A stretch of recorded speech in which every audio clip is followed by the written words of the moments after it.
শুধু ভালোবাসি তোমায়।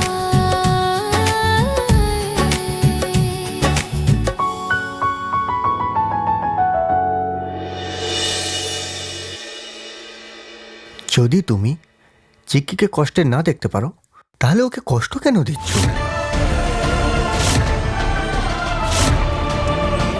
দেখো রাম, তোমার থেকে ভালো কেউ চিক্কিকে চেনে না।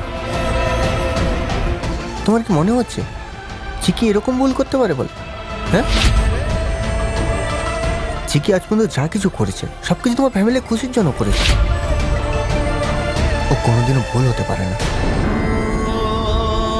যে ছোটবেলায় সবকিছু হারিয়ে ফেলেছে সে পরিবারের জন্য সবকিছু করতে পারে, কিন্তু কোনোদিনও কষ্ট দিতে পারে না। রাম, তুমি সবসময়ের জন্য এখনো পর্যন্ত কোনোদিনও চিকিৎসা ছাড়বে না। দেখো, আমি চিকির হাতটা ছাড়